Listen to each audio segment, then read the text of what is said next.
Hello friends, आजच्या व्हिडिओमध्ये तुमचे मनापासून स्वागत करते। तर आज आपण बघा इथं बाहीची कटिंग पाहणार आहोत। 38 साईजची 8 इंच बाही कशी कटिंग करायची ते पाहणार आहोत। एका ताईची कमेंट होती, त्यानुसार मी आजचा व्हिडिओ तुमच्यासोबत शेअर करत आहे। तर बघा इथं मी एक पेपर घेतलेला आहे। तर आपण सर्वात पहिले त्याला बघा या पद्धतीने दोन पदरी असं घडी करून घेऊया। तर हे बघा या पद्धतीने फोल्ड करून घेऊया आपण। तर हे बघा, जर तुम्हाला बघा बाही जोडताना कमी पडत असेल तर तुम्ही या पद्धतीने एकदा नक्की ट्राय करून बघा आणि शेवटपर्यंत व्हिडिओ नक्की पहा। तर बघा इथं बंद बाजूकडे आपल्याला बाहीची लांबी टाकायची असते। तर त्यासाठी या पद्धतीने पेपर आहे तो मी इथं घडी करून घेतलेला आहे। तर हे बघा, या साईडला बंद बाजू आहे आणि त्या साईडला ओपन बाजू आहे। तर सर्वात पहिले बघा, हा 38 साईजचा ब्लाउज आहे। तर मग छाती 38 आहे, तर 9.5 इंच इथं मी छातीची घडी घेतलेली आहे। आता तुम्ही जर 2 इंच मार्जिन घेत असाल तर तसं ॲड करायचं। आणि मी इथं बघा 1.5 इंच मार्जिन घेऊन इथं 11 इंच छातीची घडी घेतलेली आहे। म्हणजे 38 साईजसाठी 11 इंच घडी घेतलेली आहे। तर बघा 8 इंचची बाही आपण आज कटिंग कशी करायची ते पाहणार आहोत। खूप सोप्या पद्धतीमध्ये तुम्हाला मी कटिंग दाखवणार आहे। म्हणजे व्हिडिओ तुम्ही शेवटपर्यंत पहा, म्हणजे कोणत्याही साईजची तुम्हाला बाही कटिंग करताना कोणतीही अडचण येणार नाही। तर बघा इथं एक फॉर्म्युला आहे, तो तुम्ही नेहमी लक्षात ठेवायचा आहे।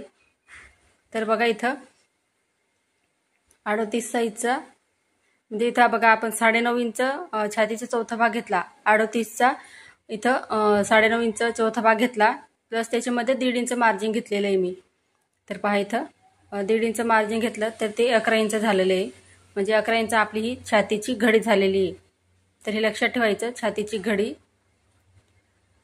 लिहून घ्या म्हणजे आपली लक्षात राहील। त्याच्यानंतर आता बाहीची घडी, म्हणजे बाहीची घडी कशी काढायची ते बघूया। आता 11 इंच इथं आपण छातीची घडी घेतलेली आहे। आता इथं बघा बाहीची घडी कशी काढायची ते पाहूया आपण। म्हणजे हे लक्षात ठेवायचं, कोणत्याही साईजचे तुम्ही बाही कटिंग करताना हा फॉर्म्युला नेहमी लक्षात ठेवायचा।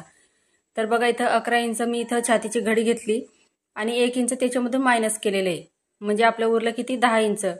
तर तुम्ही छातीच्या घडीमध्ये 1.5 इंच ॲड केलं असेल किंवा 2 इंच मार्जिन घेतलं असेल तरी सुद्धा हाच फॉर्म्युला तुम्ही यूज करायचा आहे, म्हणजे 1 इंच मायनस करायचं आहे।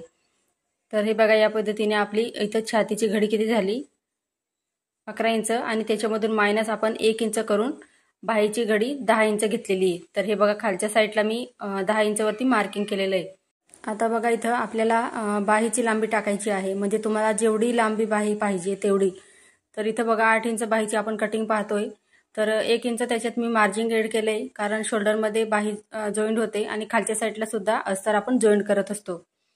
तर वरच्या साईडला सुद्धा बघा इथं मी 10 इंच वरती मार्किंग करते आणि बाही लांबी आपण इथं 8 इंचची होती, त्याच्यात 1 इंच ॲड करून 9 इंचची बाही लांबी घेतलेली आहे। आता सर्व पॉईंट जे आहे ते आपण जोडून घेऊया, म्हणजे आपल्याला पुढचे मार्किंग करायला सोपं जाईल। तर हे पहा या पद्धतीने। तर तुम्ही चॅनलवर नवीन असाल तर प्लीज चॅनलला सबस्क्राईब करा आणि व्हिडिओ जर आवडला असेल तर प्लीज व्हिडिओला लाईक करा।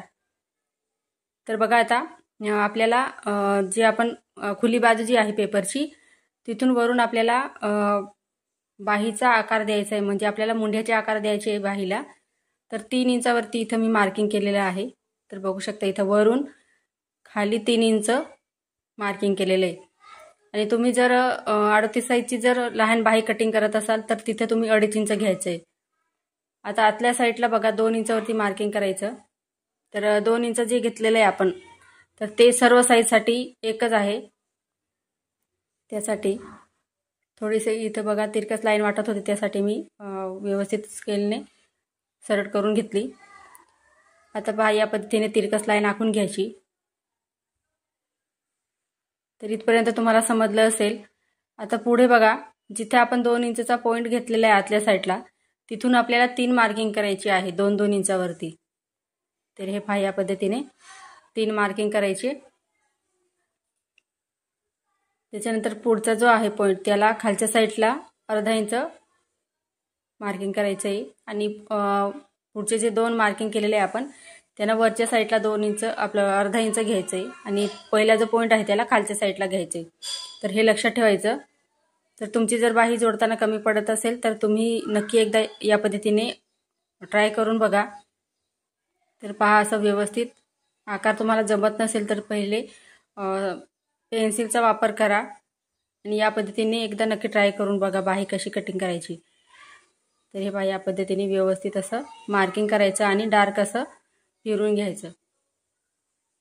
तर हा झाला आपला पुढचा मुंढ्याचा आकार आहे बाहीला दिलेला. आता पुढचा जो पॉईंट राहिला आहे बघा, तर तिथपर्यंत हा आकार घेऊन जायचा आहे. या पद्धतीने त्याला जॉईंट करायचं आहे. तर पहा या पद्धतीने व्यवस्थित असा आकार इथे जॉईंट करून घेतलेला आहे. तर या पद्धतीने तुम्ही सुद्धा नक्की ट्राय करा. बाही जर तुमची जोडताना कमी पडत असेल आणि आकार तुम्हाला जमत नसेल तर तुम्ही एकदा नक्की ट्राय करा. तर पहा या पद्धतीने आकार देऊन झाला. आता खालच्या साईडला आपल्याला दंडघेरचं माप टाकायचं आहे. तर इथे बघा दंडघेरचं माप तुम्ही डायरेक्ट जर रंगावरनं माप घेतलेला असेल तर त्याच्या निम्मे करायचं आणि त्याच्यामध्ये 1.5 इंच मार्जिन किंवा 2 इंच मार्जिन इथं घ्यायचं आहे. तर त्यानुसार इथं बाही तुम्ही कटिंग करायची. म्हणजे दंडघेर इथं मी 5.5 घेतलं आणि 2 इंच इथं मार्जिन घेतलेलं आहे. तर या पद्धतीने आता पॉईंट जे आहे आपण घेतलेले ते जॉईंट करून घेऊया. पहा या पद्धतीने 2 इंचची आपली इथं मार्जिन झालेली आहे. तर बघू शकता आपली बाही एकदम परफेक्ट आलेली आहे.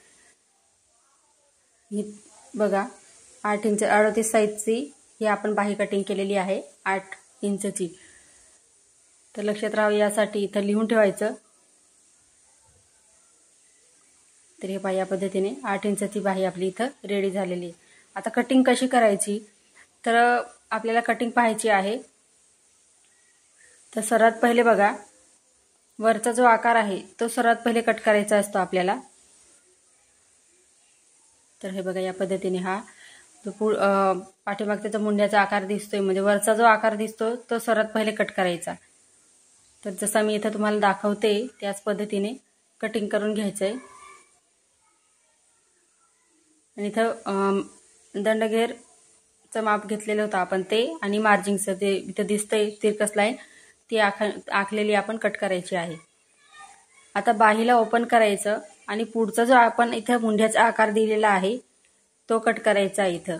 म्हणजे काय होईल की आपली बाही जी आहे ती चुकणार नाही आणि व्यवस्थित येईल. म्हणजे पुढचा आणि पाठीमागचा जो मुंढ्याचा आपला आकार दिलेला आहे तर तो एकच येणार नाही.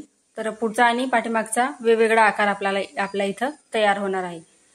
तर इथं बघा व्हाईट कलरचा पेपर होता त्याच्यामुळे दिसत नाही. तुम्हाला मी इथं मार्किंग करून दाखवते म्हणजे लक्षात येईल.